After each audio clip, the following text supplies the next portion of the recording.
Travel along, Catholic pilgrims, as we learn from St. Augustine, Doctor of the Church, while we read his book, Confessions.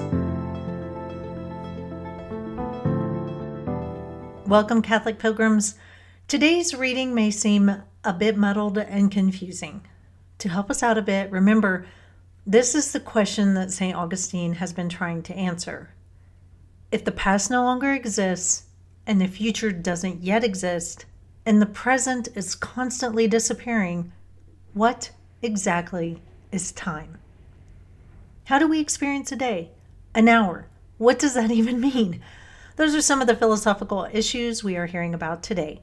We are reading from Book 11, Chapter 23, on page 271. I once heard a learned man say, "The time is nothing but the movement of the sun and the moon and the stars." But I did not agree.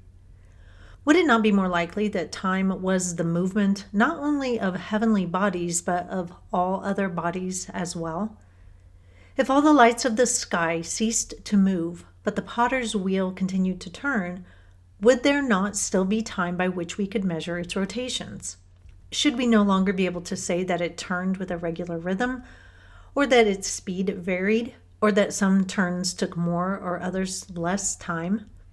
When we say this, should we not be speaking in time?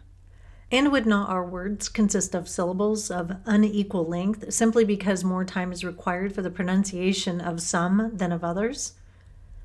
O God, grant that men should recognize in some small thing, like this potter's wheel, the principles which are common to all things, great and small alike. There are stars and other lights in the sky, set there to be portents and be the measures of time, to mark out the day and the year. This much is plain. But if I cannot claim that a turn of that little wooden wheel is one day, neither can the learned assert that it is not time at all. My problem is to discover the fundamental nature of time and what power it has. It is by time that we measure the movement of bodies. For example, we say that one movement takes twice the time that another takes.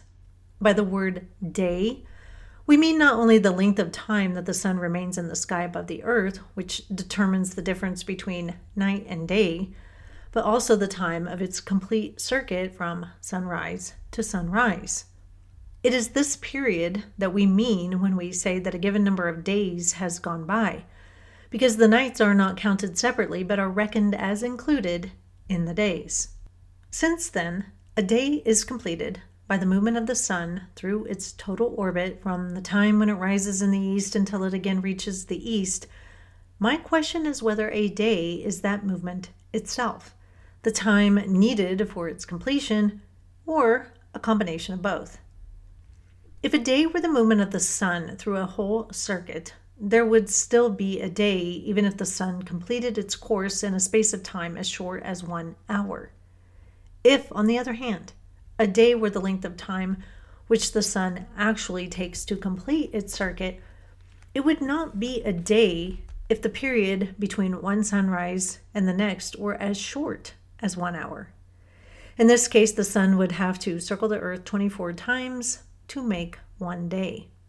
If, according to the third hypothesis, the movement of the sun and the time it takes to complete its circuit together constituted a day, there would be a day neither if the sun traveled through its complete orbit in the space of 1 hour, nor if it stood still while as much time passed as the sun regularly takes to circle the earth between one morning and the next. But for the present, I shall not inquire what it is that we call a day. I shall confine myself to asking what time is, for it is by time that we measure the course of the sun. If it traveled around the earth in a space of time equal to 12 hours, we should say that it had completed its course in half the usual time. By comparing the two periods, we should say that if 12 hours were taken as a single period, 24 hours was a double period, and this calculation would hold good whether the sun completed its circuit from the east round to the east again in the single or the double period on different occasions. I cannot therefore accept the suggestion that time is constituted by the movement of heavenly bodies, because although the sun once stood still in answer to a man's prayer, so that he could fight on until victory was his, the sun indeed stood still, but time continued to pass. The battle went on for as long as was necessary and was then over. I see time, therefore, as an extension of some sort. But do I really see this, or only seem to see it? You will make it clear to me, my light and my truth.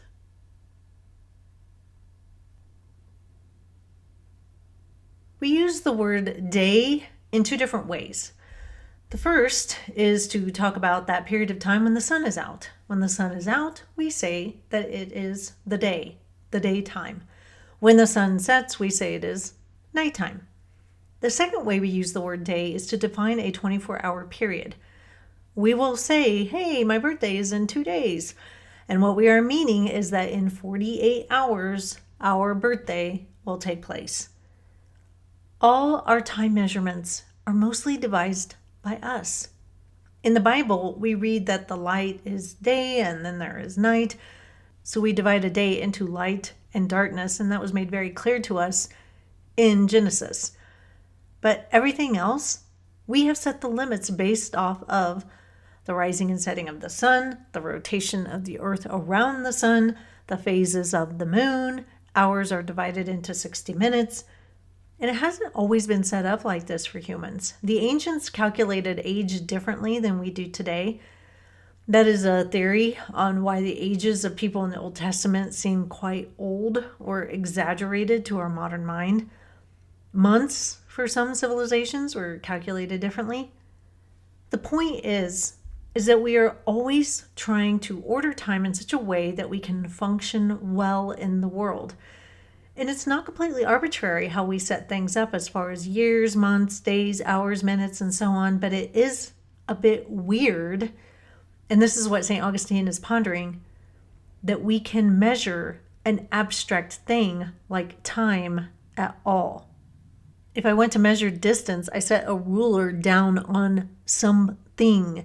If I want to measure volume, I fill something up and then use measurements to see how much is in that container.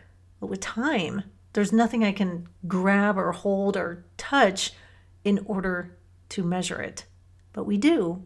And so that's kind of what St. Augustine is thinking about here. But that is all for today, Catholic Pilgrims. I hope you join me tomorrow. And until then, live the faith boldly and travel well.